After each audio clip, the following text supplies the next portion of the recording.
Hello, Internet. It is Frasley, the Awesome Gnome. This is episode 46, Tater, Chips, and Gnomes. And by gnomes, we mean news. This week, we discuss the Q&A, some of the latest WoW news like the Troll Druid cat form, your favorite gaming snacks, the amazing community we have, and more. Let's start the gnome train.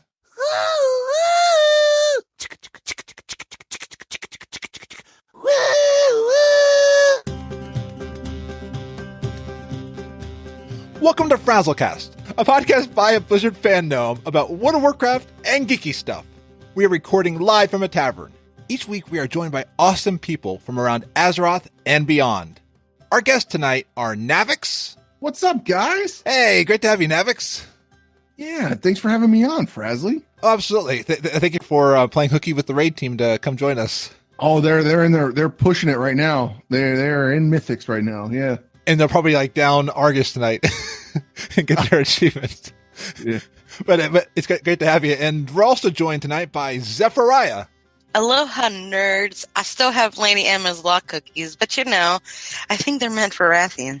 Yeah, and Rathian's actually in the voice chat, so maybe he wants some of the lock cookies. I'm sure. Well, tonight is a packed show, so let's begin. So, one of the things I like to do on a Frazzlecast is kind of talk about new guests and find out all their dirty secrets and stuff like that. So, Navox, you are a CTR member? You're an officer? I am a CTR member. Yes. And co-host of the Unshackled Fury podcast? Yes, I am. And overall awesome guy. Oh, nice. I actually can't take credit for that. I think, Zephirah, you wrote that? I did. So, I mean, I agree with it, but I did not write it, so I didn't want to take credit for writing it. I listened to episode 26, Road Warrior, on Unshackled Fury. Wasn't that a great name? It coincides with an earlier one it coincides with an earlier show that he did. So it was actually, I thought it was quite clever. I was like, he did a really good job naming that show. Yeah, Fury Road. Yes, Fury Road. Yes, yeah. I just listened to the episode today, so it's still fresh in my mind. And what I love about that episode is it really got me thinking about where I want to move the show. And if the rumors are true, which I hope they're not, but I understand if they are, of realm maintenance being the last year, I want to do what I can on this show to promote other creators. Like I want to promote Zephirah's adventure, the blog, and any podcasts. But I really want to show the amazing community that we have and connect with different people. So it really got me inspired to keep the community aspect of this show and keep the different voices. Yeah, I think that's great. If you want to pick that mantle up, man, you've got the perfect show for that too. I mean, I just don't think I can do the spreadsheet that he does. Are you kidding me? I'm looking at your show notes; they're so organized. You'd be perfect to do all of this stuff. Well, so some weeks, like especially this week, I've got a great person on the show who helped a lot with the show notes, and that person is a priest who has an awesome Mog outfit. Writing is my forte. Thank you very much for my blog people. So they keep me honest. And it's great. So thank you, Brian, for all of your help. Well, then I'd say let's get to around the table. What's new with everybody? Navox, since it's your first show, we will start with you. All right. So, real quick, I want to give a big thank you for having me on the show. I listened to your show, and it was nice to be invited. I'm glad to have you on because when I heard you wanted to be on, I was like, yes, Navox. Yeah, it was great. And also, I want to give a big shout out to my raid team at the moment, who's pushing through Mythics. So when I had logged in, and when I sat down tonight, I was like, I'm getting ready for the show, and I got a message from my friend Phyllis. He's like, "Are you logging in?" I'm like, "Yeah, I got a podcast I'm doing tonight." He's like, "Okay, so log in and raid till the showtime." I was like, "Okay, all right, we'll do that." So they're pushing Mythics at the moment. So we got Mythic Garathi. The Warbringer down. We got the Warbringer and the dogs down first try. So I think we've got that on farm. The dogs are an absolute. I do not like that fight. I always end up getting the fire dog, and it's a pain in the neck on Mythic. I don't know. It's just But other than that, also this week I got to do something I haven't done in a long time, was tank. I got to tank Heroic and Taurus this week, and it was a blast. One of our tanks swapped from a monk, Yamo, who plays a monk. He swapped from a monk to a DK in order to help out the raid team. Yeah, because there's points in a couple of the fights that helps to have that AoE pull. So he swapped just going into Mythics, and we need to get him some more gear. So, and I used to tank a lot. Like when I first joined the guild, I got with my original raid team because of a post on a forum that said, "Hey, we're looking for a tank." And I've been tanking since I think it was 2013. I think it was 2013 with them. And we decided that we were going to merge raid teams with a raid team that raids at the same exact time we do. And we have the same kind of, our teams melded quite nicely. It's not often when you get a couple, it's the equivalent of taking two guilds and merging them together. Although in the Convert to Raid community, we do teams and I'm sorry, I'm getting long winded with this, but, it was nice to be able to jump into the tanking role again and swap for my DPS. So it was fun changing hats for the evening. Absolutely. I've been working on leveling all of my alts across the 110 finish line. And my last alt, my druid, I fell in love with. I wish I leveled him sooner. I have to say that the Legion expansion as a whole was very well developed. Yes. And it's a testament to the developers that I am not, in Warlords of Draenor, it got very, very, towards the end of the expansion, it was just burnout. I felt burnout. I felt like I didn't want to do anything. I just wanted to play different games, this, that, and the other. But with Legion, it's kept me engaged. It's fun leveling alts. And it's a testament to the developers, and they did a fantastic job. The artists, all of that. I'd say the biggest thing that I don't like about Legion, and they're fixing it, is I would level up more specs and more alts more often if I didn't have to do the AP into one trait of a weapon. And that's why I'm excited for the necklace, that the fact that I can switch specs, but only worry about one class. Is that why we were going to have that conversation of why you're running arms? Absolutely. Fury as your warrior, which you should be running Fury because Fury's awesome. Oh, I agree. Okay. The reason I'm running arms is I leveled up in arms and I got into Legion and I got too far into my artifact weapon. And I'm like, I don't have the time to keep leveling up 2 specs. So I just chose arms, but I still want to go Fury. So I think Battle for Azeroth, I am going to go Fury because yeah, I mean, well, hence why I stayed up with all of my artifacts on Zeff. Like I was on that all the time, so it made it very easy for me to switch from Discipline into now Shadow. Same thing with my mage. I went from the other spec into Fire, and I'm loving it. And I'm doing a bunch of DPS. It's like it's all Fire all the time for me now. So it's fun to DPS things down and not need help. Yeah, absolutely. But in Battle for Azeroth, they made a lot of improvements to arms. So again, you may find yourself leveling arms. When you start off a warrior now, they start you off with arms spec. Yeah. Well, that's good because it's good to have arms to hold the swords. It is. Oh, God. Are you kidding me right now? I mean, he is a gnome, so he has little arms. The gnome dad jokes. Come on. Call me Gnome Gar. No, but again, a huge shout out to my raid team and the Convert to Raid community. I love raiding with these guys. Also, this week, I don't know if you guys watched it. They had the North American Qualifier Cup.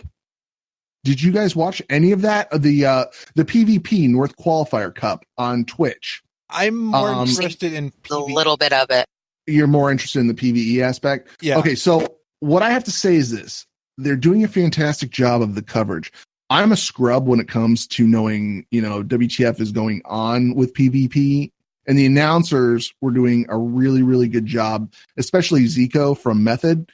He did a really, really Fantastic job. Let's see what else happened this week. Or I'm sorry, last week. It was our latest episode, and you'd mentioned it. The latest episode of Unshackled Fury with my Warrior in Arms and host of the show, Berserker. Sat down and had a fun conversation with Ro, and it was a lot of behind the curtain stuff. And another fun episode that we had with Unshackled Fury was the Requiem for a King episode.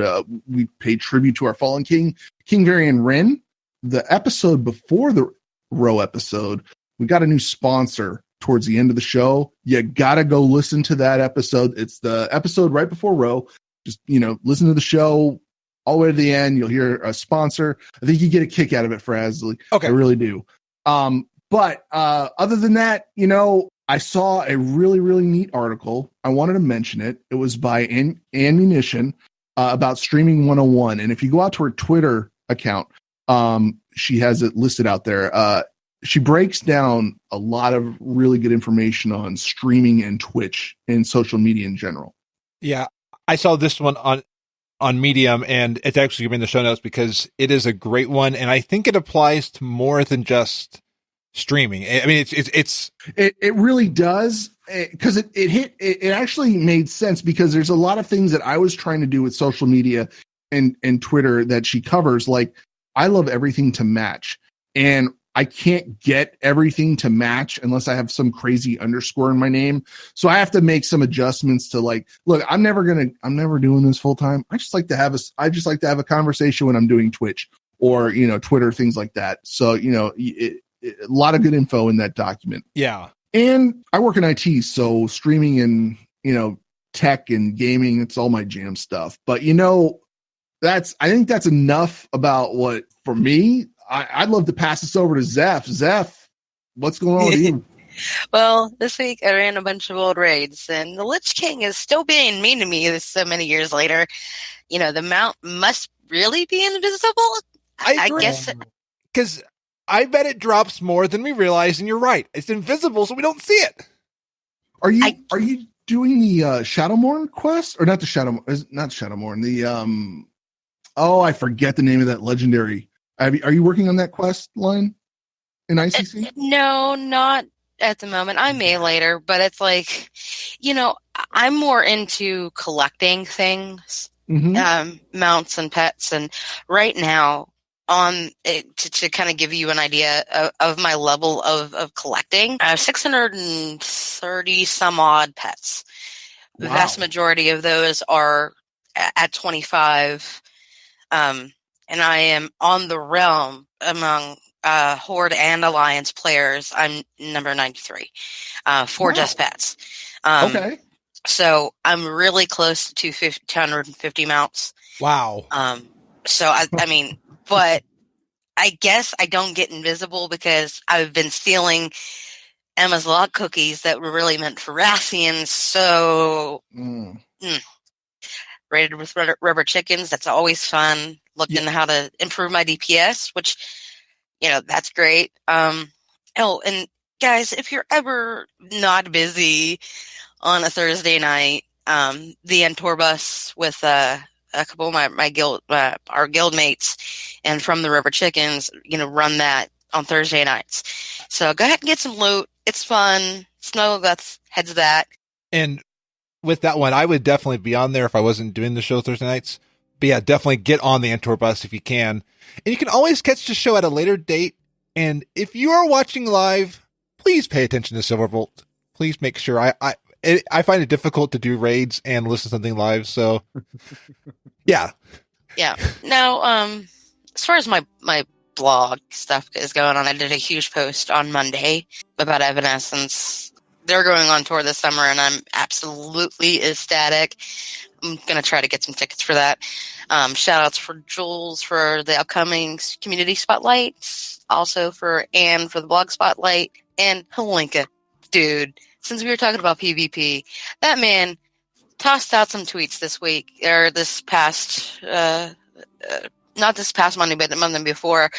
And it really made me reevaluate things. And I ran a few mythics this week too, because I was a little bit inspired to just go after things. So I did a 7, a 9, an 11, and a 13. And that was nice. that was like the first time that I did anything beyond an 8. And I'm like, that was fun. Like, I really had a lot of fun. I'm going to do that again. 40. I'm going to see what I could do next week, because we had some issues running through the 13. So if I can get over that rough patch on the 13th, I'm going to try to reach for a 15 next week and see what I can do. Nice. And definitely get that appearance, the plus 15 appearance. I mean, it's less about the appearance for me and more of say I at least tried it. Absolutely. And that even if it's not done on time, I still completed it. Yeah. And like I was saying before the show, the fact that the raids keep making mythics more difficult, the plus 14 is nothing to sneeze at. I mean, that is an amazing feat. No, not at all.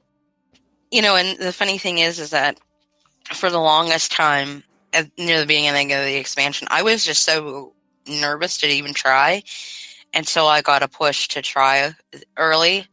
And then I had a toaster for the rest of the expansion. Then I got a new computer, and I was like, well, why not?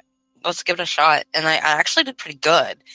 Or I felt good doing it, with the DPS that I had. So, just looking at logs, looking at buff sites and all that, and watching videos and just getting better. And it's fun. And you've got a great team to help support you. Exactly. Like, I'm telling you, my raid leader is pretty awesome. She went over logs with me and I was looking at other similarly geared priests, a shadow priest on my team, and I was seeing what we all were sort of doing incorrectly and what I can do to change that.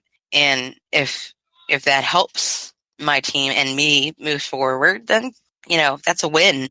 Absolutely. That's a class I still need to level up. Like, I don't have that. And I was thinking about using one of the Void Elves to do that. Me personally, I felt like the Void Elves felt better as a mage, but that's just me. Only because of the lore behind Priest already.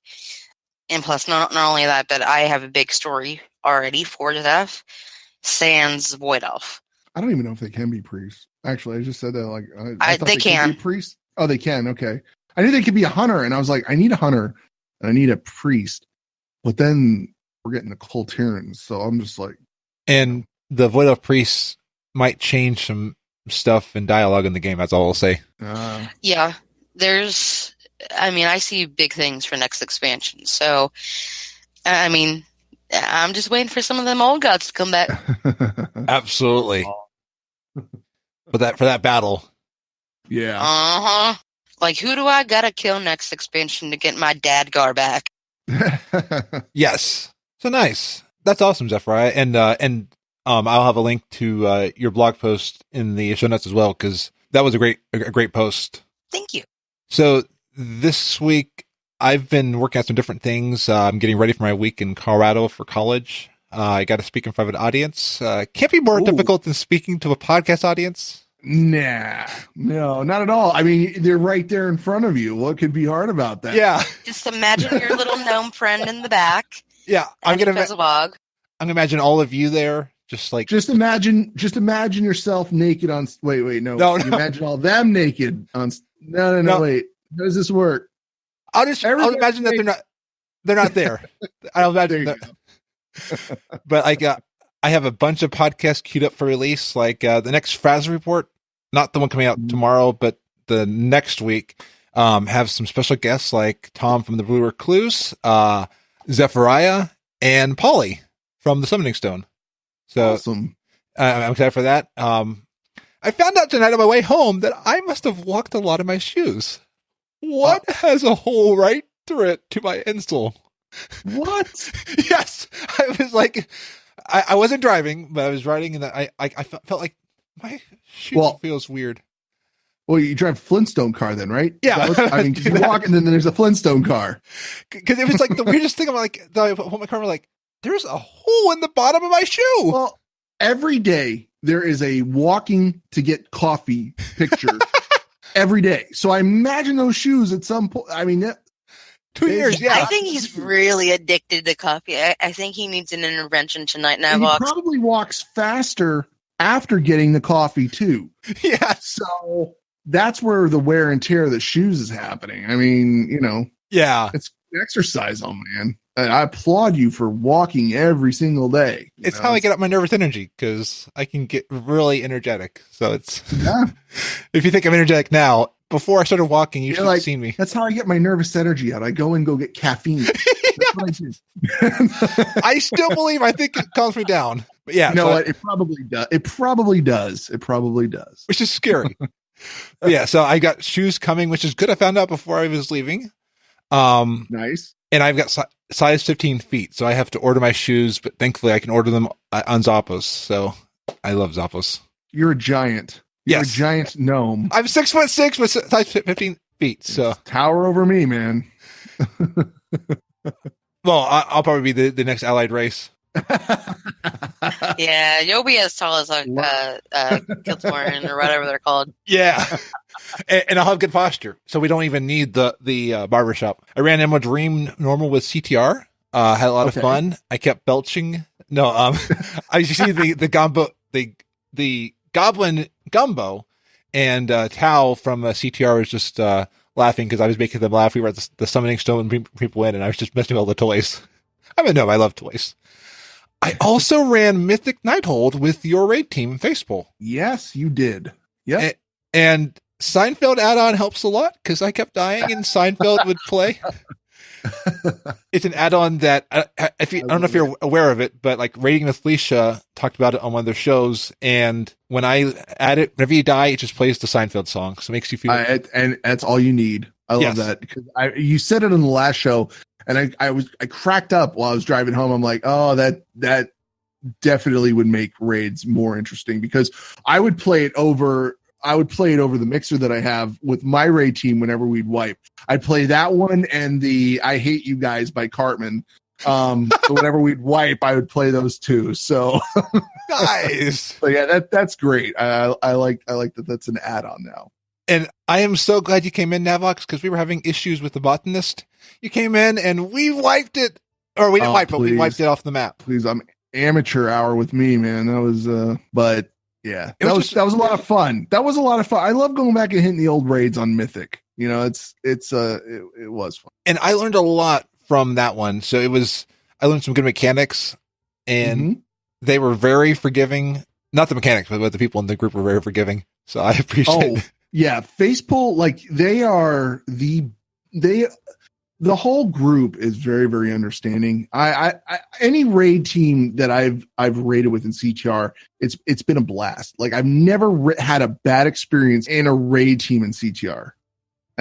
It's just that it's been great. And that's why at some point when I free up a little of my schedule, I'm gonna join one of the raid teams. I can't find a time because every time I look at a raid team, I'm like, I'm busy that night. I want to be able to commit to them and show up for my commitment. Right. Yeah, no, I understand that. And we got up through Alisand, so that was a lot of fun. I finished Silithus on Thunda, who is now 55. How do you like that zone? Silithus? Yeah, how do you like it right now? I hate it. Yeah, me too. I do not like I don't like that zone. I hated the raid. I don't like anything that has to do with bugs. I don't know what it is. I just don't like it. I'm the same way.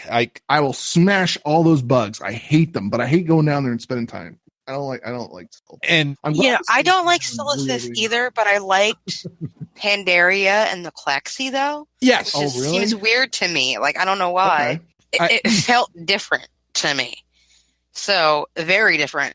I don't know if there was just something to do with the graphics then, or if it was just a different style of bug. But yeah, I think it was Pandaria as a whole, because Pandaria was a whole different environment altogether. It was a very, very it was a very lush environment. It was a very, very peaceful environment as a whole. You know, before we go, taking back Siege of Orgrimmar from Garrosh. But yeah, I can. The funny thing is that I worked on the Klaxi for so long, and that was one of the ones that I was first, exalted with. Like I busted tail there, and I was always nervous to go into that zone. But I like Heart of Fear a lot. Like I run to drink in our chats as it was his least favorite raid, but I went in there and it was just like as a Shadow Priest at the time, like that was like my dream raid. Like I loved it, and it was just like that bug fight in Siege was amazing to me. Like I loved it. And I don't know what clicked in my brain that expansion for me, but it just did. It was less for me about the pandas themselves and more about the interaction with the environment. Yeah. That one had a lot of really good environment and it had an art style that I hope we go back to. I wouldn't mind a mop too. Another turtle. And I can see that sort of happening, but I don't want to get into, theories about what's to come beyond halfway through into the next expansion, because that's a long laundry list of soapbox things for me. So let's not. So how about we table that?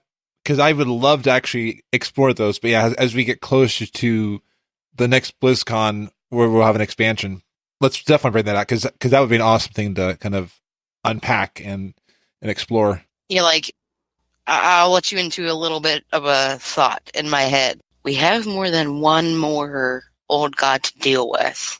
Ooh. Really? Yeah, more than one old god. More than one old god that we need to deal with. Okay. Upcoming. So, and the previous things that are written lore-wise in books kind of show that. But that's for another show. Nice. Yeah, let's... now I'm intrigued. So, when that show comes out, you'll be able to listen to it on your Amazon Echo device. Just ask your Amazon Echo. I'm sorry if that's a code word, but the most common phrase is the other one I won't say. But just say enable Gnome podcast, and when we do the Zephirah theory crafting show, you'll be able to listen to it on there. It's launching in the U.S. store first, and more countries to follow. That just came out last night. I was just like, oh, it's so cool to be like, enable Gnome podcast, play Gnome podcast. Because Frazzlecast is a name that smart speakers don't understand. Like Google Home doesn't understand it, so I had to go for a name that would be easy to understand. It's like Gnome podcast. I like that. Well, with that, after we've all gone around the table, so it is time for Alpha Watch. And from the show notes, I'm kind of seeing none of us are an alpha. Nope, I'm not an alpha, but I was watching Bajira's channel recently and noticed that they changed the sound of execute, and it sounds like this, clean swipe with metal. It's like, shing! It sounds really, really cool. So, I think all the warriors are going to appreciate. Also, we're going to talk about it later, but I have to say, OMG, the Cold Tyrian druids. Yes. But, oh my God, they look awesome. Yes. I now don't feel bad that I'm going to be playing pretty much Alliance now. Yeah, I play Alliance all the time. I saw the Magar Orc Heritage armor. It looks awesome also.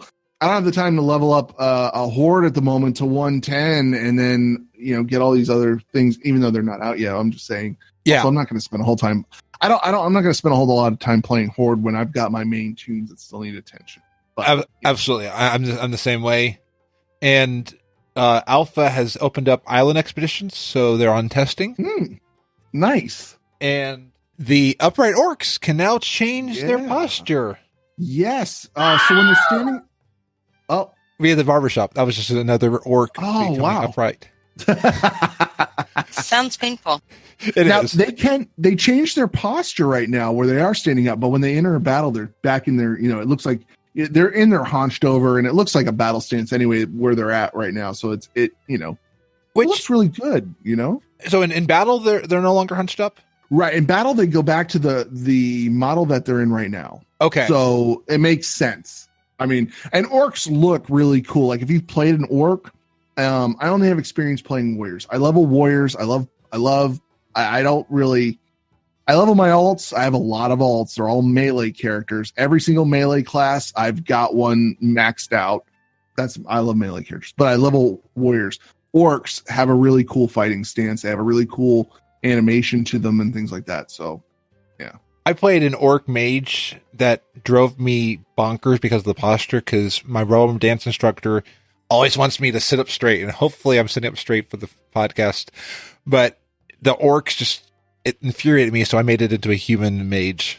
But I might not have changed it if it had been in before. But now I've got a mage that's 110 and CTR, so it works. I hope the Colterans can be mages, and they should be, right? I mean, yeah, you've got Jaina, Jaina, yeah, exactly. So I've already got a name for my mage, and hopefully when we get Colterans, I'll be able to pull that name out and make my mage up.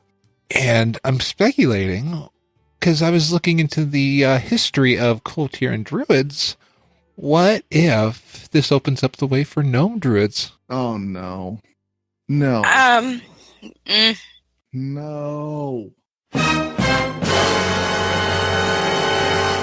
Yeah. I saw a very good article. I think it was. Oh, where was it? Maybe it was Blizzard Watch. I mean, your cat form would essentially be a kitten. That'd be fun. It would be a kitten, and they would talk like this, and they'd be like, "Hey, I'm a druid, and back I'm gonna turn into a little fuzzy koala bear." And then you would be like Flappy Bird. Like the little mini Flappy Bird that your cat would want to eat, though.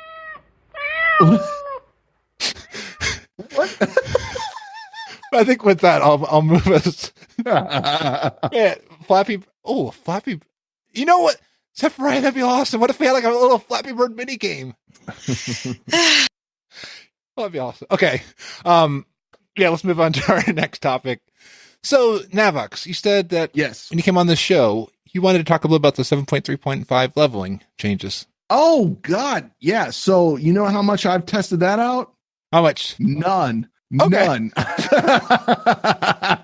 When we first started, I was really excited about that. And then I did level. I went over to the lagging balls over on Boulder Fist, and I was leveling up a Horde tune over there. And it is actually, you know what? I have got to, I think he's level 10 or 11 now. So I really didn't get very far with it because, I got other things. I was trying to get my druid across the line, things like that. But I like it. I don't feel rushed anymore. I don't feel, I have heard that 60 to 80s, this grueling time. I don't know. I haven't got there yet, but how about you guys? Have you guys had that experience at all? Have you guys leveled anything? I started to level a few things. My rogue is at 60 now. So I haven't got into that grueling leg of it yet. It's just sort of weird that I have a rogue that high. I'm working on other things, so I'm getting there. It's just I haven't got into that harder, higher set of zones yet.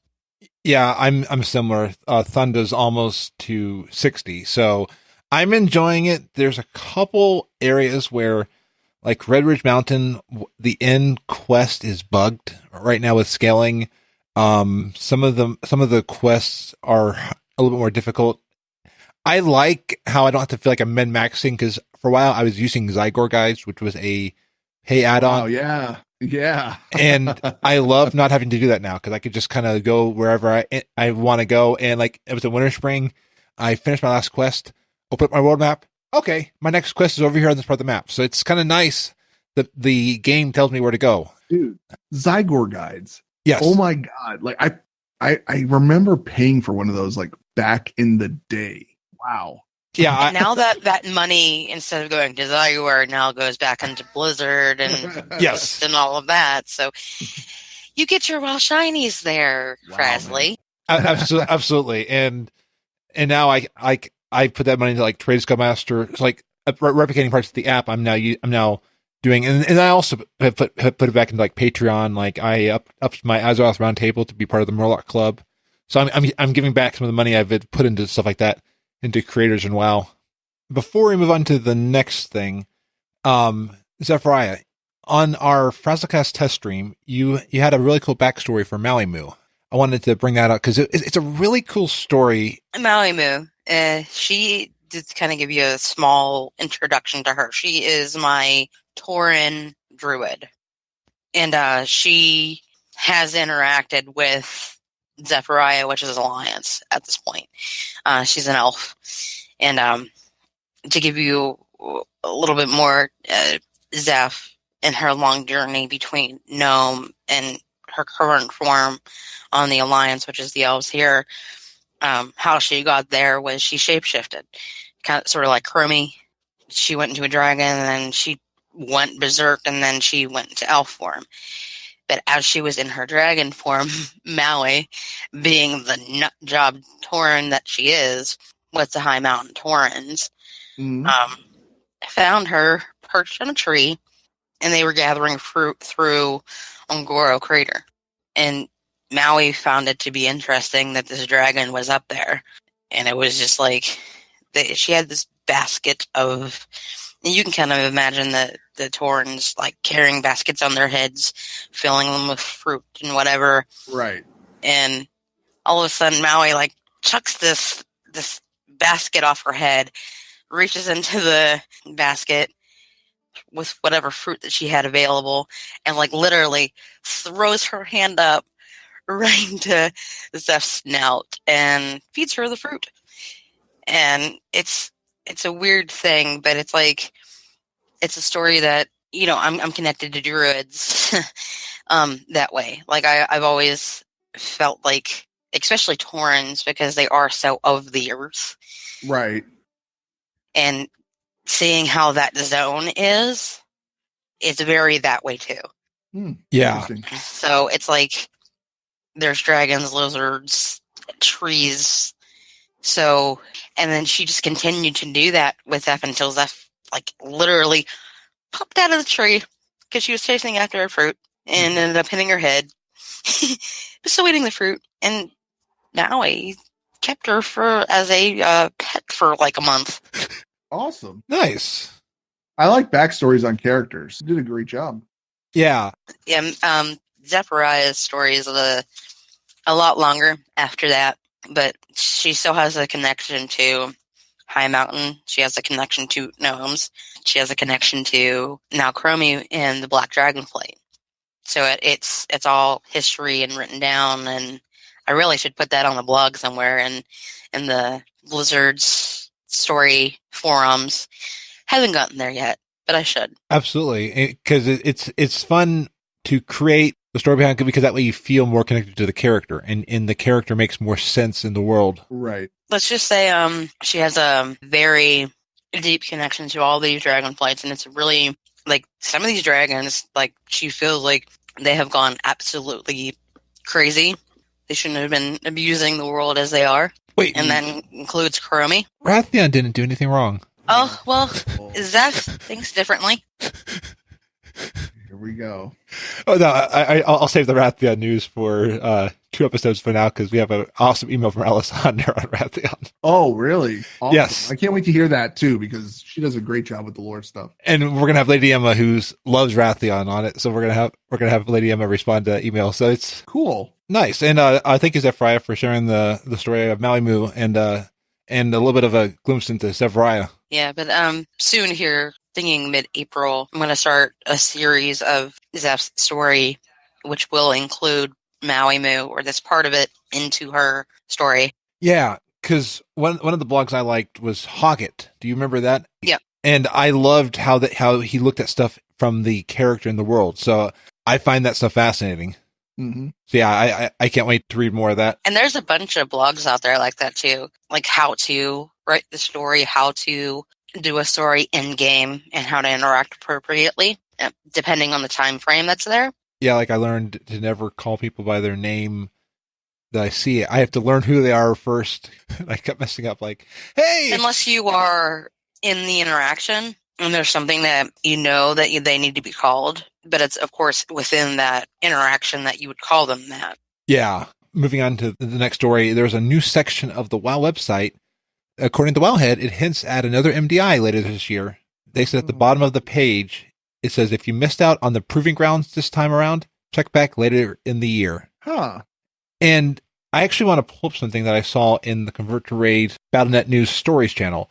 Pat posted today that it was an investors thing from Activision, that Activision Blizzard is expanding its esports leadership team. So I think we're seeing all of this, Blizzard and Activision are really working on the overall esports and really making this a big thing. Like we saw with the Overwatch League, what an amazing thing it is. Like last night, I spent $47 on Twitch emotes last night.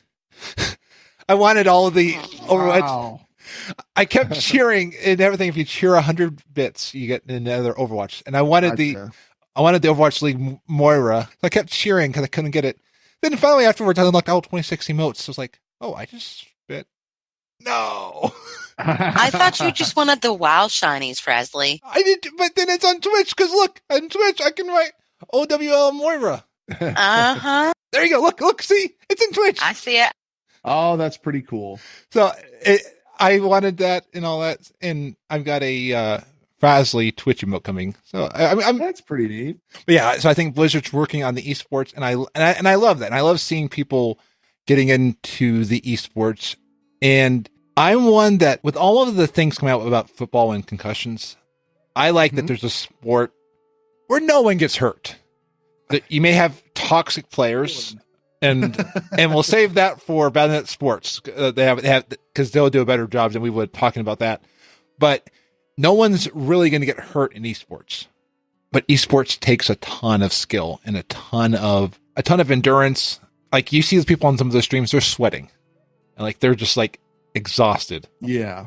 So yeah, definitely. If you missed the MDI this year, definitely keep out don't keep out, but keep an eye out for the next one that's coming up. So the other thing that happened this week, and it started with the Zandalari troll druid cat form. And this has gotten a ton of interesting responses. I'm not really a big fan of the Feral or Guardian form. Now, I'm also not a big Horde guy, so yeah, but I feel like they missed the mark on the whole Zandalari troll druid cat form that I saw. You know, I think the Raptor form should have been the Feral form, and they should have had something like the Ankylosaurus as the Guardian form. Yeah, because I'm looking at this and I kind of agree. Like the way they look. There's an updated picture of the cat form that looks a little bit better than what it was initially, but still I'm not so much of a fan. I don't like the tusks. I don't but again, you're hearing this from an Alliance guy. So, you know, take it with a grain of salt, all you Horde listeners out there, you know, it's just I know. And talking about the updates to the druid forms, have you noticed that they've been mostly Horde only? Like, the only thing that we have gotten as far as updates has been with the Iron Dwarves and their totems. Yeah. We haven't had any Alliance Druid form update for BFA as of yet. But this is before the Q&A today. Yeah. Until now, we have not had any Alliance thing. And even then, I'm like sort of unimpressed. We had the Coltarian Druids they posted up yesterday, and they look like the Leshens from Witcher 3, which are just... Yeah, but up until yesterday, we haven't had anything. Well, what they're doing, they're saving the best for last. Yeah. Yeah. I mean, just because one, you know, and I don't think we're going to be disappointed. We're never disappointed. Either side, I don't feel like either side's ever been disappointed with what's been put out in WoW. Right now... And I'm not saying I'm disappointed, but it's just like sort of shows like, okay, we're doing the Horde thing right now. Oh, I wouldn't say that. I wouldn't say that. I wouldn't claim like Horde bias or anything like that. It's just just what they're working on at the moment. It's what they're working on at the moment. You know, they put the same amount of love in each side. You know, they do. I just like to give them crap too, because it's like, gotcha. You know, and plus, you know, it's a lot of this is that they're putting a lot of the energy into the allied races 2 at a time, and it's just how they have it to this point. I could see them looking at what could possibly be the more popular race in faction, and you could make the claim that Horde is the more popular faction. I say this as an Alliance player. I mean, that's the way it seems, but it's not. I don't think it's as bad as I'm making it out to be. You know what I mean? Like, it's just what they're working on. Yeah. Yeah. But the other thing that they're also working on is they're buzzing with excitement about the B mounts. Oh, the B mounts. The B mounts and the frog mounts. B mounts. I'm terrified of I'm not about the bee mount at all. But hey, I'm sure there's people out there that are totally into bees, and they're gonna love this mount. yeah. I'm not into bees, but I'm totally liking it. I'm digging it. Me too. I really want it. I want the bee mounts. I've told my story about how I'm terrified of bees ever since I got stung as a 6-year-old. But I do want these bees because they look really cool. They're sweet as honey. The bee's knees. Yeah. But you know what else is also an amazing thing is the frog mount. Yeah, it's a frog and it's a mount. Yes. And it looks amazing. It's Kind of reminds me of the Timeless Isle and those Reddit frogs. I'm just looking at this like big frog. It reminds me of like the frog from Looney Tunes. Hello, my baby.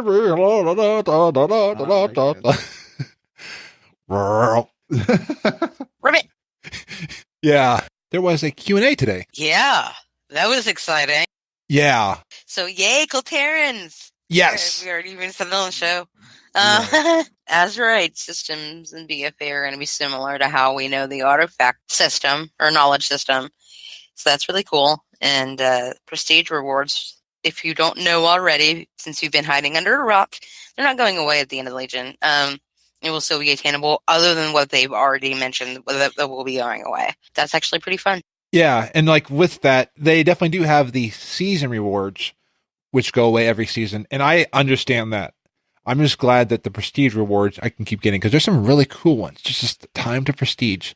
Blizzard, please add account wide prestige. Please add account wide prestige. I doubt that they're going to do that, because, if you're not going to actively PvP or actively do something on that particular alt and or class or whatever it is, then yeah.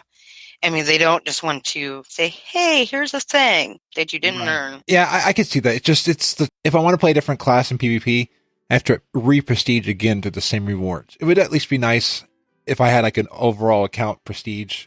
I want more account-wide things like rep and all that, but that's kind of my loving the convenience that they keep adding to the game, like account-wide achievements, and I would love more account-wide stuff. And here's the other thing to that, too. Each class, or even spec, if you go in, it gives it a different feel. It gives it a different, there's a different reflex, between my priest and, let's say a rogue, that you have to work on in PvP.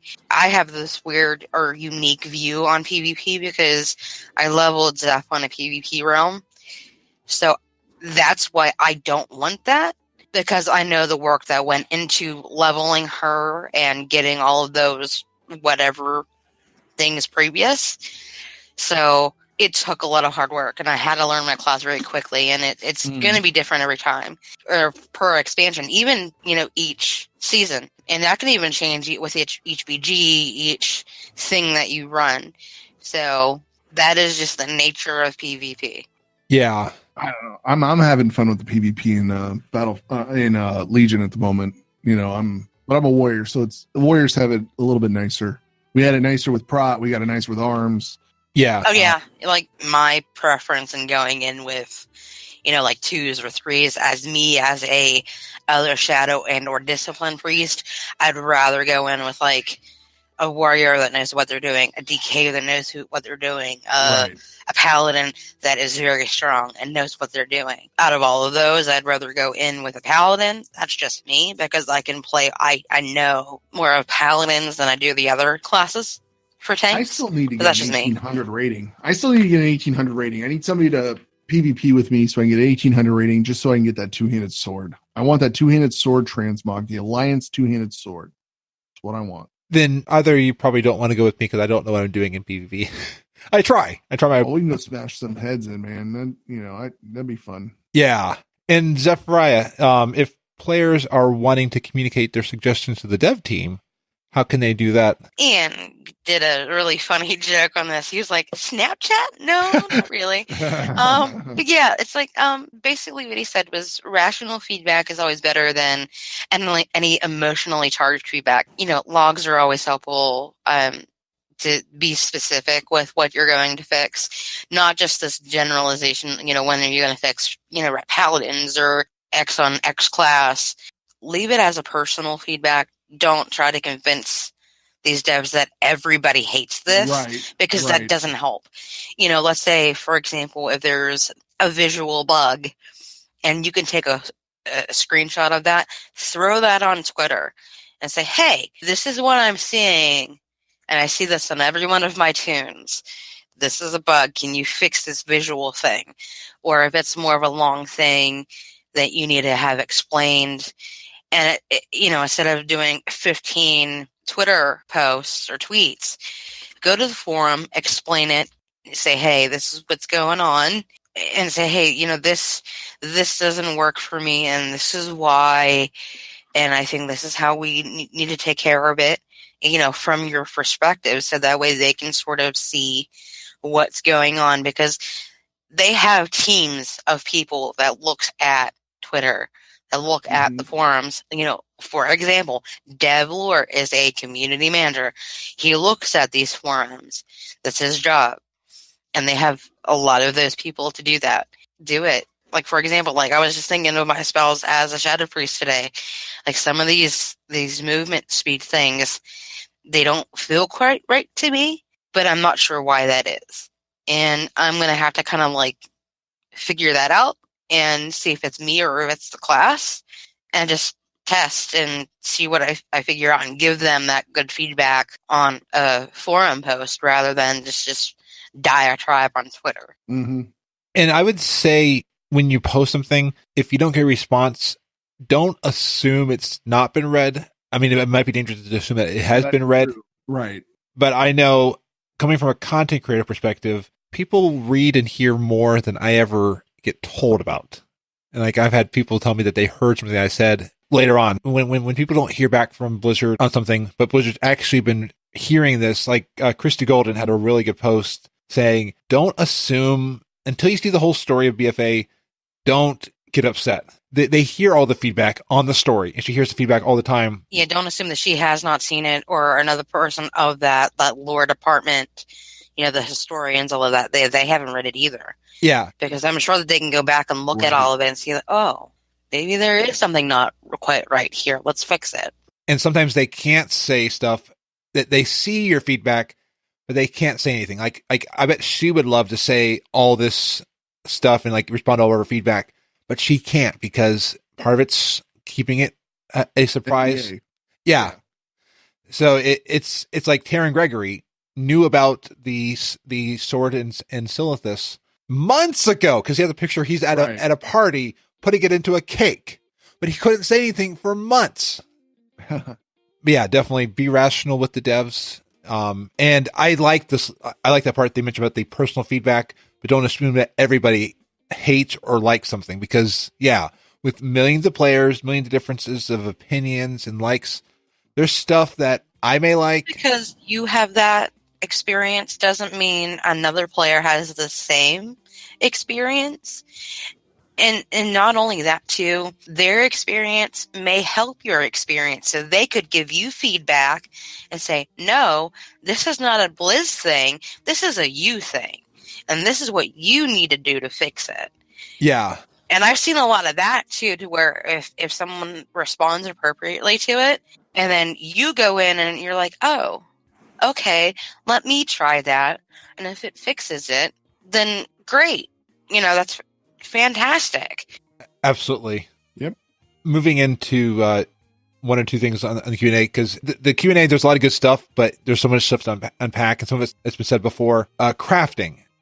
They said that they don't want to do the 700 points, so they're breaking it into buckets.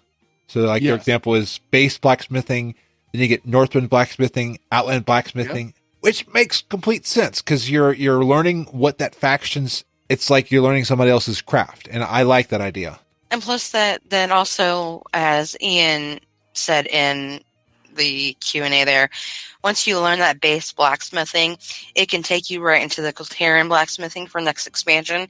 But let's say you want a nifty toy from Outland, or some sort of transmog from the Northrend blacksmithing, you can go back and do that, but it's not a requirement. So don't feel obligated to do it. Do it because that's something that you genuinely want to do. It's not a make or break thing. Right. Absolutely. And before we move on, they were saying that someone was asking about, like, are the old races going to get heritage armor? And they said no immediate plans, but they said something cool is going to happen. They're kind of saying allied races aren't supposed to be cooler than the original races. Right. And during the Q&A, Ian actually put out a good example. Now, this is, he said, not something that is official, but, this is not something that we're anticipating right now, but this is something cool that, maybe a class or a race specific quest line to get something like heritage armor. But again, that's things that devs need to still iron out. It could be something that they're talking about. This is not set in stone. Things can change. Things cannot happen. So do not be upset if this does not happen. Yeah. Oh, sorry. I just saw this as character slots will increase with new ally races, which is what I was. So we got 4 now because of the 4 new ones, and then they will come out in pairs. So once they come out in pairs and we have them, they're live to us. I'm sure that's, +2, +2. We may get that one off, and then that might open up another character slot. But it just depends on as we go and move forward. So I'm going to have to either delete some characters that aren't part of Airy Peak, or I'm going to at one point have 50 characters in CTR. Right. And the thing is like Laura even said, it doesn't feel very good, if you're hitting up against that server max thing with the allied races. Say, oh, we gave you a quest line and all that, you'll get it. But yeah, it feels bad, man, that you have to delete a tune that you worked so hard on. So I still have to go up against the account limit. I know 50 is a lot of characters, but I'm already at 14 characters on Airy Peak. I mean, that's so that's gonna keep. Well, 14. I got 15. I think I have like about 20 tunes. So, but yeah, I'm not quite sure. I doubt that I ever will get bump up against the 50, but you never know. Yeah, I may have some that I've only got 2 right now in Lagging Balls, and those 2 would be 2 of the last that I would want to delete because I want to have some horde and definitely in Lagging Balls, but I'm gonna have to think things through. So yeah, that was a good Q&A this week. I think we all agreed there was some good information, and it kind of solidified some things we were all hoping about. Yeah, and an interesting thing that also came up is that from Wowhead, the Battle for Azeroth pre-purchase has a box now at select European retailers. And I was also listening to Worgen's How, and they said this is also starting to show up at some of the U.S. retailers, and that the collector's edition may be appearing in U.S. retailers soon.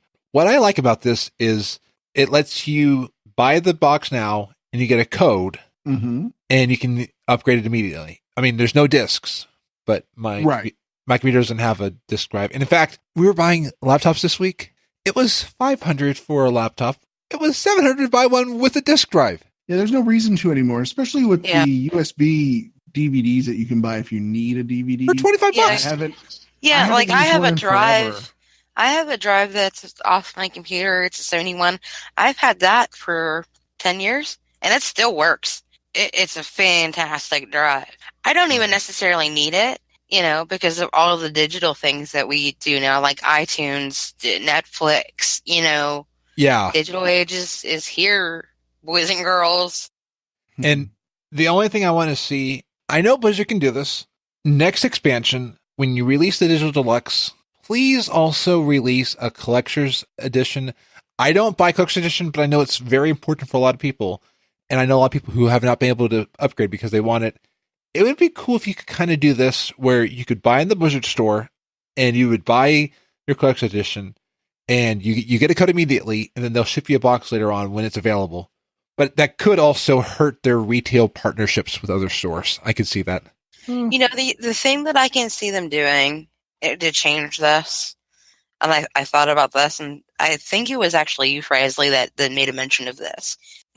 Instead of the box having just a code, then maybe do like a little figure in the box with the code and reduce a lot of that usage of paper. Shrink that box down. Yeah. Do some really cool artwork on the front, and even maybe put the artwork on the inside to keep, and do like a little statue of like whatever it is. And it could be like one of those rinky dink pieces of plastic that's durable. And that's where the price would come out of that. So it not only does that reduce the paper that's put out into the planet, but that also takes up less space in stores. Mm-hmm. And to where, you can send other things like, hey, we have these bobbleheads, we have these t-shirts, we have this or that or whatever. Like even in these boxes, if with them being smaller, let's say Battle for Azeroth, they have in this smaller box their t-shirt, a little thing, and then the code card. I mean, I would buy that, and then all the digital stuff that's in the game, like that would be cool. Yeah, well, and like, Right. I know people like the physical CD, but with that code, you could get an iTunes code or a code to download on whatever service you want, and you would still get the collectible in the box. Or even if they wanted to do this too, is code for the game, code for like an iTunes link for iTunes code for the soundtrack for the expansion. So that way they can even add that into the price a little bit. Well, that's what I'm all about digital stuff too. So I mean, if I could buy a digital collector's edition and then download the music and download whatever I need to, but I know a lot of people get it for the art book. It usually comes with an art book, and they are cool. And they are very cool. You get a big box, and yeah. So I mean, that's where that maybe a smaller box for that. But then if you want the art book and maybe a physical CD, that would maybe be a little bit of a bigger box. But as Rooster's saying, we can do PDF of those books as well, to where it's a digital book on your PC. But if you still want that physical book, that's available for you if you want it via a box somehow. They can modify these boxes in some sort of way, sans the disc. Absolutely. And I was just thinking about this too. If you have the code for the digital book, and let's say you spend X amount of dollars extra for a physical book, mm-hmm. That's just a code that you throw in the Blizzard gear store, and that takes off into your account, and then Blizzard directly sends you I like the book that. or whatever it is. Because then retailers can still sell it, and then Blizzard just fulfills it. And that way, retailers don't have to worry about all these things. The worst case, if they have some boxes, they don't have these big boxes they have to sell. They have these smaller ones. I like that, Zephirah. That's a good idea. And plus, like I said, that's less things on the retailer's shelves. Yeah. That's also less on them for damage of whatever it is, whatever product a person decides to buy. And this is not just a Blizzard thing. This is any gaming company, too. Like Call of Duty can do this. Yeah. For Microsoft or Nintendo can do this. Well, and then if we're going this far, why do we even need a box anymore? Well, that's the thing. I don't buy video games that aren't digital anymore. Like, I don't buy physical copies of games. Like, the only physical copy of a game that I would consider buying is a World of Warcraft Collector's Edition. Other than that, I'm not buying. I'm past buying physical copies of games. I play Xbox a lot. There's players that feel the same way about different games. Like, if you have somebody that is a Sonic the Hedgehog following mofo that loves their blue, guess what? They're going to pay for it. And if they want it, they want it. I love Sonic. I always have.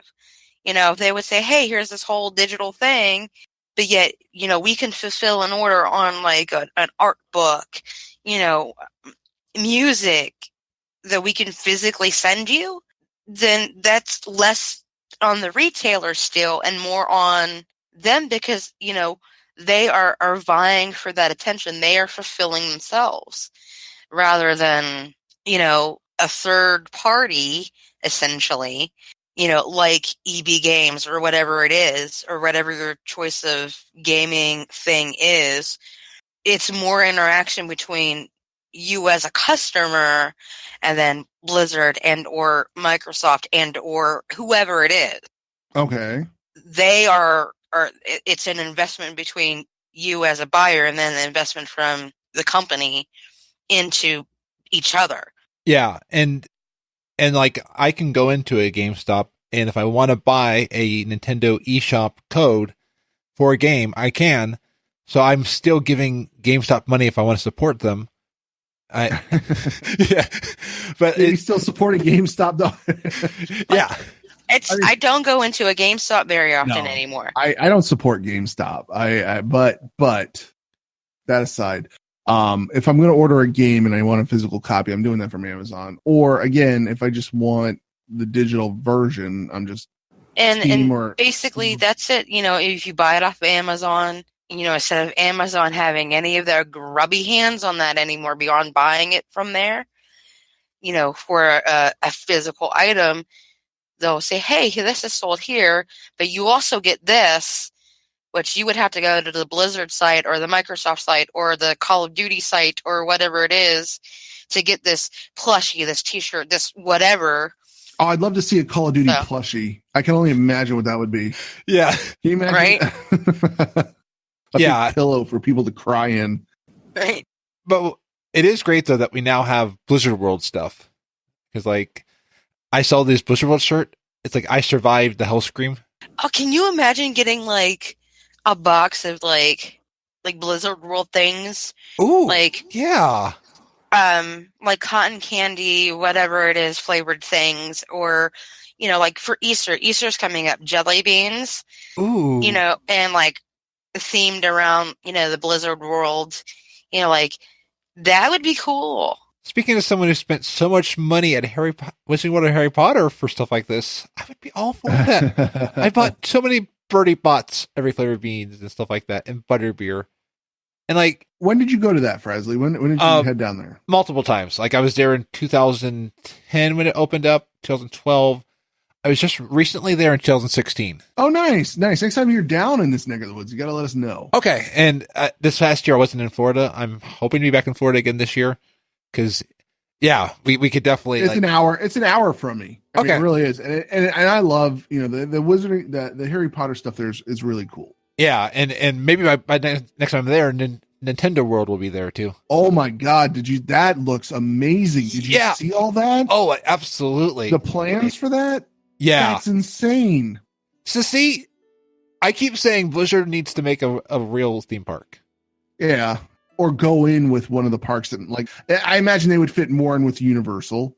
Yeah. You know, the mouse. But, you know, so Universal would cater to that kind of thing a lot better. Absolutely. So, before we move out of, like, WoW stuff, Moggar, however you say it, I'm probably butchering that. The Moggar orcs. Yeah. But there's an H. But I see. Yeah. The Moggar Orc Heritage Armor, Blackrock and Frostwolf clan tribes.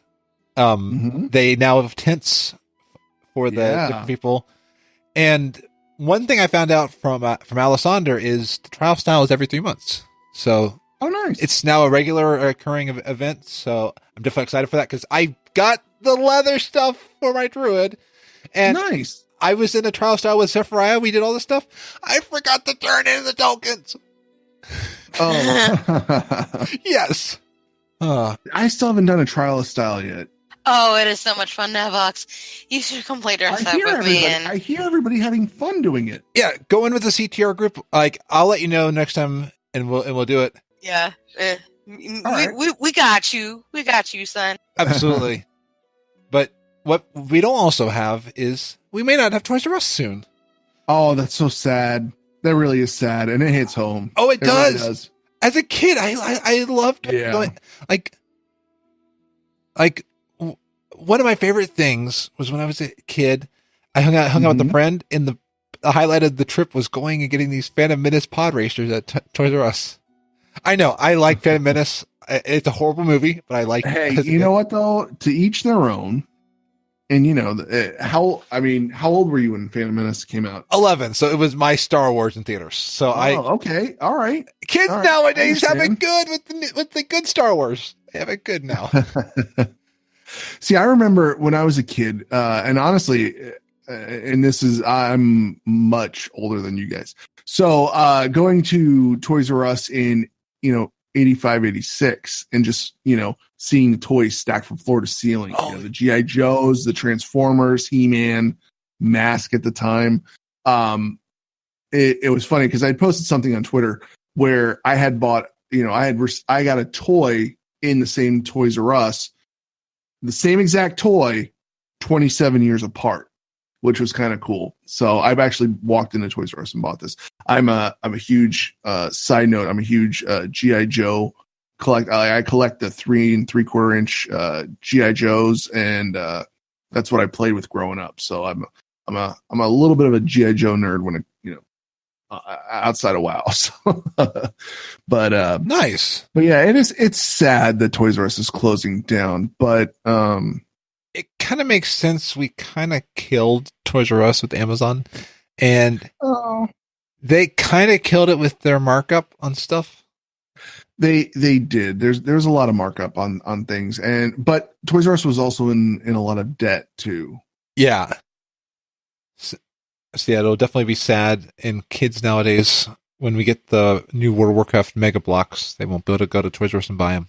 Are they doing more Mega Blocks? No. Okay. Because I'm like, do you know something about Mega Blocks with WoW that I don't? Because my nephews love Legos, so I would totally buy them the Mega Blocks. WoW, just so that I could build them and then just be like, here, you can play with them. And Arturo is saying that the debt is dated back to 2005 for Toys R Us. Wow. Yeah. Oh, but you know what? When I get sad, I want to start eating stuff. So okay. First, I found this by L Train on Lagging Balls Discord. I saw that. Lucky Charms Frosted Flakes exist in the world.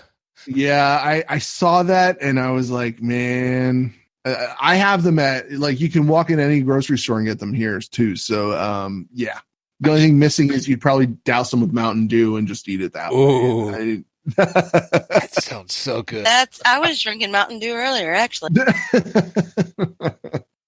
Mountain Dew and Frosted Flakes. I didn't look at this is from BuzzFeed. I didn't look at their verdict because to me it just sounds awesome. Lucky Charms and Frosted Flakes. Mm. Yeah. Like I said, the only thing better than this would be Cookie Crisp and Magic Shell. Ooh. Or now, and the golden, dude, you ever have Golden Grams s'more bars? Yes. Rice Krispie treats. But if you have get Golden Grams, you can make the Golden Grams s'more bars. I love those things. Ooh. So, yeah.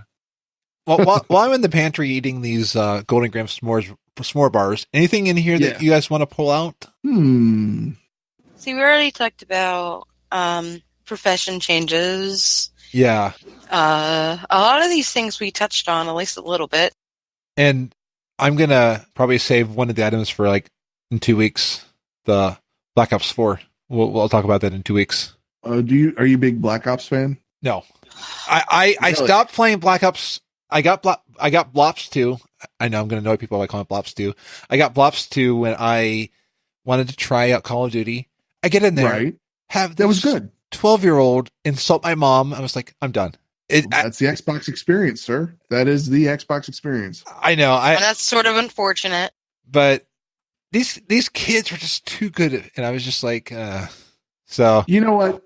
I thought that too. But I was a huge Call of Duty nut playing on the Xbox. And I have a lot of fun playing Black Ops. I have a lot of fun playing Call of Duty.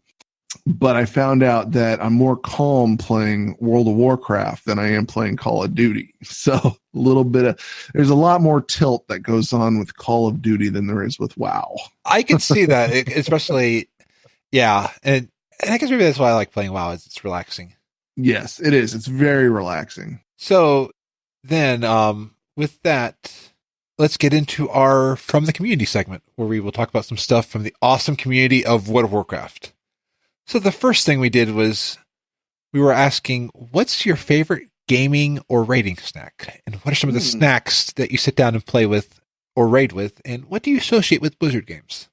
So Zephirah asked on the Lagging Balls Discord and got quite a few awesome answers. Yeah, so Dark Sting said Dr. Pepper and Funyuns. Wicked Kitten was like all about them Twizzlers and Dr. Pepper. Twizzlers, yeah. Yeah. Bartholomew is all about them goldfish. Pizza goldfish. Oh, pizza Oh, goldfish. that's so good. I love pizza goldfish. I'm probably going to butcher his name, but I'm going to try it anyway. Atheric, I think that's how you say it. He said it used to be beer and pretzels, but since he plays a lot of games, he consumed too much beer and pretzels, so now it's baby carrots and water. Namin and Maltazor said beer unanimously. English guy also said beer, but he also said Miss Vicky salt and vinegar kettle chips, which very crunchy chips. Oh yeah, yeah. Tinlin said Monster, which I'm drinking tonight. That's why I'm so wired. Frazzly. Oh, sorry. I was just eating these really good chips. Celeste said pretzels. Skew said beer and salt and vinegar chips, like English guy. Since I'm reading this, Alice Saunderson, snacking while you're in game is the best way to gain weight. So she eats grapes and sometimes raspberries. That's from the chat. I can see that because I've heard that it's never good to eat while you're distracted from your eating because then you eat more. Yes, you're not paying attention. Yeah, and then you don't tell yourself that you're full. So I fully agree with it, but I do it anyway. Yeah, so let me make some pretzels as well. Allie said Dr. Pepper and spiced rum and popcorn or chips. This is a lot. Sorry. Geshard said almonds and water. Mellow Yeti said beer, Pepsi. Not too much of a Pepsi fan anymore. My wild wifey from the Horde side.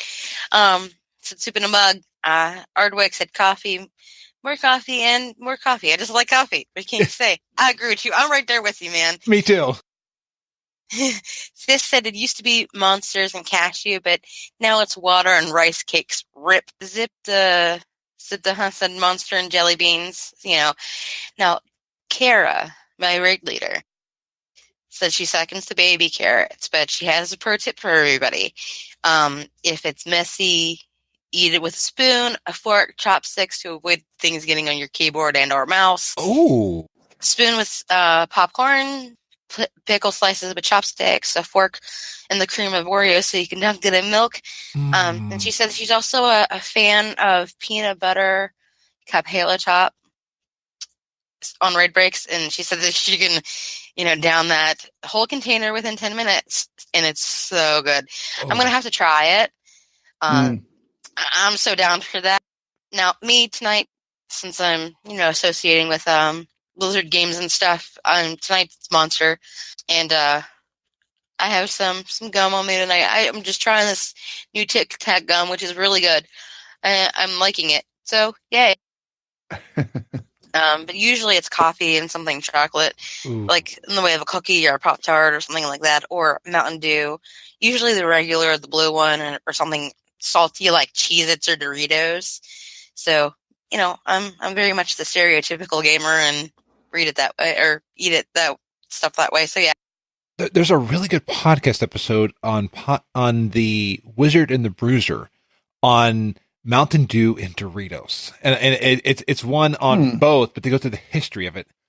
It's really good. And I also associate Mountain Dew and Doritos with baseball, and I always have. Call of Duty. Well, the Call of Duty too, but more for me, it's more baseball because that's just a thing that I've always have done. Even when I was younger playing softball myself, after the games, I used to grab a Mountain Dew and a bag of Doritos. So what we have from Twitter is Andy Rolano says noodle carts were the best in terms of a presentation. It was one of the most aesthetically pleasing to see. Then a huge plate of fish or roasted pig on the ground to click on. All right. Skeptical Cat says nothing. No food or drink until a boss is down. So on progression night, I guess you're not. Yeah, no progression night, no food or drink. That's it. You just don't. You just starve. Yeah. You go to bed. You go to bed hungry that night. Oh. You drink the tears. So salty. Kaz says grapes, cherries, and other small poppable fruits or hummus. Gnome keeps crunching. Oh, I'm sorry. All right. I'm gonna crunch on them buns. Schneider says coffee. I can go along with coffee, especially on Thursday nights, because Friday's my e-work day, so I can drink some coffee on Thursday night. You know, doesn't matter when I go to bed. Scruffy says booze, cheese, and berries have been my go-to lately. That isn't booze related. And then I said, booze might not be the best for rage. And she responded, yeah, says who? How else is Tank going to tank and the raid leader deal with us? And us deal with the raid leader. She says, I kid. Like those drunk raid nights. Yeah. We've got Tasagare. I hope I pronounced that right. Noodles. Noodles is a popular one. Scrimshaw says Jack and Coke. William Jacques. I'm way above your weak rookies, McVitie's digestives nibbles. Oh, I know it. Okay. Looks like different flavored candies, some milk chocolate, one caramel, one double chocolate, and one dark chocolate. So they're McVitie's digestives and nibbles. So if you go to the like in your grocery store, I imagine if you go to the foreign section, you'll be able to find these things, I believe. Because it's right next to the Cadbury chocolate also. Things like that. That sounds so good. Like that's chocolate. So Heather Mark says Dinky Deckers win every time. Picture Cadbury Dinky Deckers chocolate pieces. Oh, that sounds so good. And over in Discord, SH Gaming says that their favorite gaming snack is some beef jerky. They said Wild West honey barbecue beef jerky to be specific. And he said a good cup of tea. Am I right, Lady Emma? And Lady Emma said tea is always good. I'm having Dragon Pearl tea right now. And when asked what Rathian would drink, she replied, tea. Definitely tea and maybe jerky, something he could chew on and think. And Rooster says, I drink water. Yeah, I got my water. And I definitely said coffee in the morning, water or sparkling ice in the evening. So that way I can kind of get that carbonation. Cottage cheese is one of my favorite go-to mint meals, and also the homemade ice cream or Frosty from Wendy's. You can sometimes see me on the Frosty games from Wendy's with French fries. Oh, that's so good. Yes. And sometimes I eat a Cliff Bar just to get something chocolate because we have like these chocolate chip Cliff Bars. Ooh, those are good too. And Artur in Twitch says water and pretzels. Yeah, y'all don't want me drinking right now because if I had a choice, it'd be vodka. I ain't doing that. These pretzels are so salty. And before we end with from community, I wanted to talk about a post from Blizzard. So Blizzard said the World of Warcraft community accomplishes great things when they come together for a common cause. We'd like to take a moment to highlight and celebrate just some of these feats.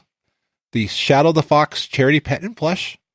The results are in. Your adoption of the Shadow the Fox in-game pet and the Shadow plush helped raise more than $1.8 million in support of American Red Cross Disaster Relief and the International Federation of Red Cross and Red Crescent Society, IFRC Disaster Relief Emergency Fund. Through the overwhelming generosity of the World of Warcraft community, you have donated over $15 million to charities across the years. I mean, they said, we can't thank you, or we thank you and are humbled by your generosity. The not so elementary art of solving riddles. Designing secrets that aren't readily solved isn't easy, particularly when you know thousands of players from around the world will join forces to unravel them. The Secret Finding Discord community has convened some of the most dedicated puzzle solvers to crack a variety of endgame puzzles, each resulting in a new addition to their mount or pet collection. Riddler's Mind War mount. In April 2017, players joined together to solve the riddle of the Mind Seeker and lay claim to the Riddler's Mind War mount. The Sun Darter Hatchling Battle Pet. Putting their minds together, the Secret Finding Discord community discovered how to acquire the Sun Darter Hatchling in early June of 2017. The Lucid Nightmare. Late in August 2017, players solved yet another puzzle to receive the Lucid Nightmare mount. And I would also add one, the Doomsayer's Robe. That was a toy that we found from the same General Finding Discord, and Una, non-combat companion. Mm-hmm. There's something special about Una.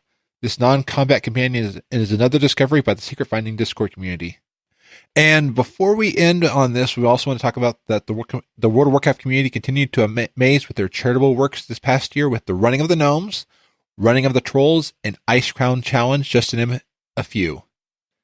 The Running of the Gnomes is a yearly community-run charity event held in October to raise money to benefit the Cleveland Clinic and the creators of the toy vaccine to fight breast cancer. And then, if running as a short gnome isn't for you, there's also the community-run Running of the Trolls in June, which raises awareness and money for the Trevor Project. And community members from Warcraft Cares also run a different kind of race with the Ice Crown Challenge to raise money for the American Foundation for Suicide Prevention. All three of these community-run charity events had a combined goal of $9,000 and raised over $22,000 for the respective charities. And I wanted to bring that up because that is one of the things that I love about the community is their ingenuity to find creative stuff, the fact that they will support the different charity pets each year, and they will create events in the community to raise money for charities. That is just, and that's just some of the ones that Blizzard announced. Like there's other ones, like when there was the swatting incident, people raised money for the family of the victim. I mean, there's just so many great things about this community. And again, one reason why I love this community and why I don't want to ever leave this community. So final thoughts is there will be no live show next week, but there will be an episode released on the 26th with an interview with Back to Azeroth. We resume the live show on March 29th with Lady Emma and Zorts and plenty of Wrathion news. So hop on the Antor bus next week, like Zephirah mentioned. That'll be a lot of fun. That'll be next Thursday around the same time as the show would be. I want to give a shout out to Eric Gouder, who just hit 100 YouTube subscribers. He does Game of the Week. Each week he plays a different game, and each weekday you can see him play more of that game.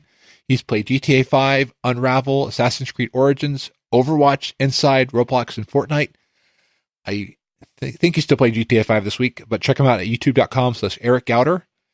And Croc Argyle, I think I spelled that I said the name right. Mm-hmm. Yeah. In the LB Discord, they started a contest from March 19th to March 26th. Post a walk selfie, and you could win an awesome handmade prize. Winner will be interviewed on Frazzlecast if they want. But because I'm not going to be able to post walk selfies next week, they're going to see who can post the most walk selfies. So I was like humbled that they wanted to do that. So thank you all for coming tonight to Frazzlecast. Where can we find you? Let's start with Navox. You can follow me out on Twitter. I am NAV_OX, and I sometimes stream some rating stuff and things over on my twitch.tv/NAVOX. And also, you can hear Berserker and I every other Sunday over on the Unshackled Fury podcast, and follow us over at Berserker Rage. And we are on Stitcher, iTunes, and SoundCloud. Nice. And great podcast. Whenever I listen to it, I laugh. And the opening of your show, just when you say like this show contains mental nudity, I'm just like mental nudity. You're the voice. No, that's Berserker. Okay, you did it so well. Nice. And Zephirah, where can we find you? Of course, you can find me here in the Frizzlecast Discord or on Twitter. Zephirah_Zella, or at the blog zephirahasadventure.wordpress.com. Check out that Holinka post definitely, and the Evanescence post, and future upcomings of the community spotlights. This coming Saturday is Jules. Following week is everybody's favorite guy from the Lagging Balls community, Thorn. So really excited. So a lot of stuff coming up. Nice. And it's fun getting to learn more about the different people you have in the community spotlights.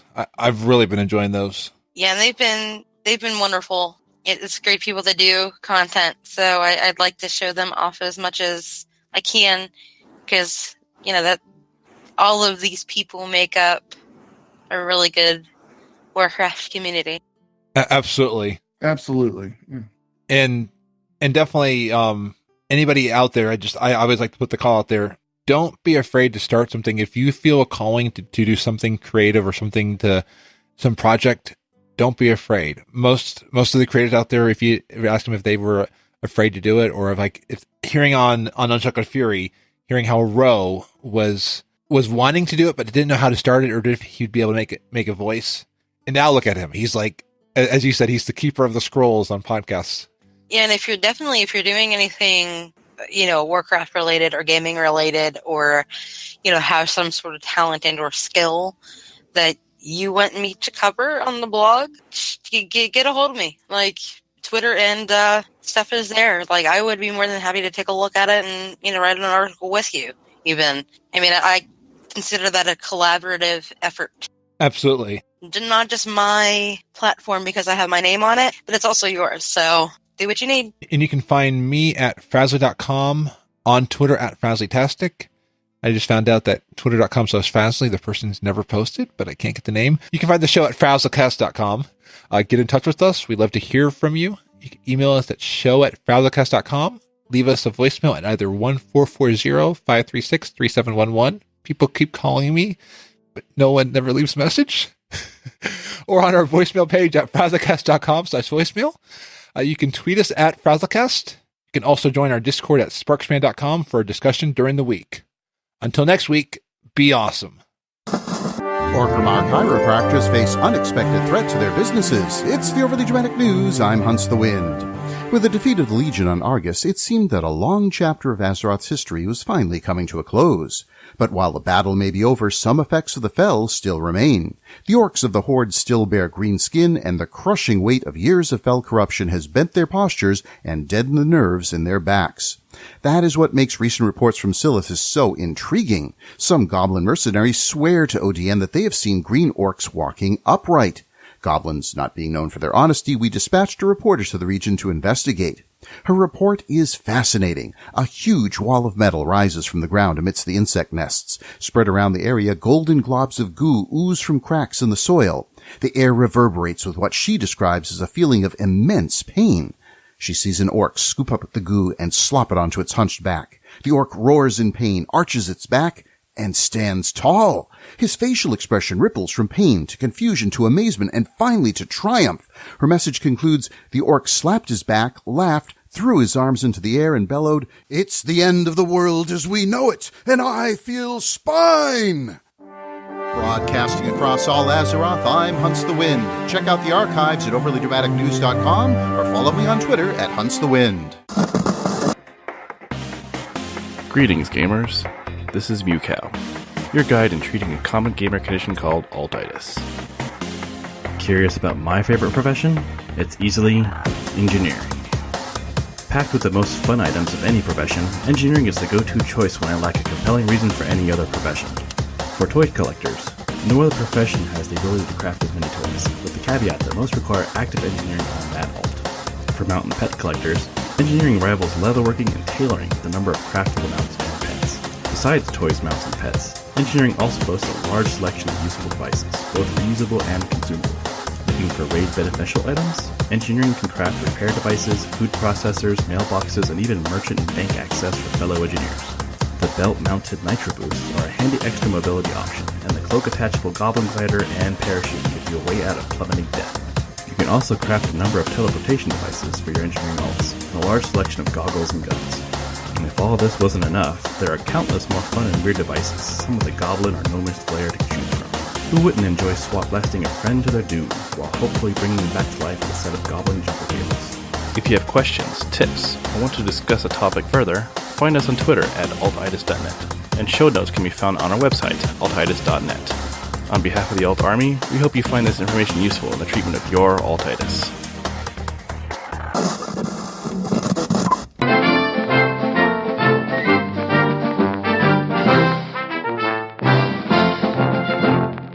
Welcome to the Frazzly Report. I am Frazzly, and today is Friday, March 16th, 2018. We got our first look on Wowhead at Upright Orcs this past week. We spoke with an orc who underwent this change in the WoW beta for Azeroth Alpha. Grarnath Wildshift decided to try this new posture. He went to the barbershop And after a bone-cracking chiropractor session, he explained the effect on him that the change had. Granath says that he has decided to no longer take up arms against the Alliance. He is instead going to take ballroom dancing lessons, take up an interest in reading intellectually stimulating literature. He is also going to start listening to classical music on Pandora, and has taken up a degree in medicine. He says the posture change seemed to open up a part of his brain he never knew was there. We wish Granath the best in his endeavors. Maybe this change means that some orcs will finally start doing productive things. This explains why Alliance is the best. All of us have good posture. Never mind that Gonans in their Worgen form have a hunch. Their human form has good posture. I kid! Don't send in your hate mail over my posture joke. Granath actually told me he was planning to do all of these before the posture change. His ballroom dance instructor kept yelling at his posture. I really do like the Horde. Just in PvP, don't expect me to not try to kill you. But you will probably kill me anyway. Speaking of dancing, where is the dance studio that was teased for Wrath of the Lich King? I bet Rathion is there learning some sweet dance moves. Interesting. Yes. Oh, this will be fun. Watch Rathion show up in a cutscene while showing off these dance skills. They will get what they deserve. You did well. This has been the Frazzle Report. I am Frazzly Sparkspan.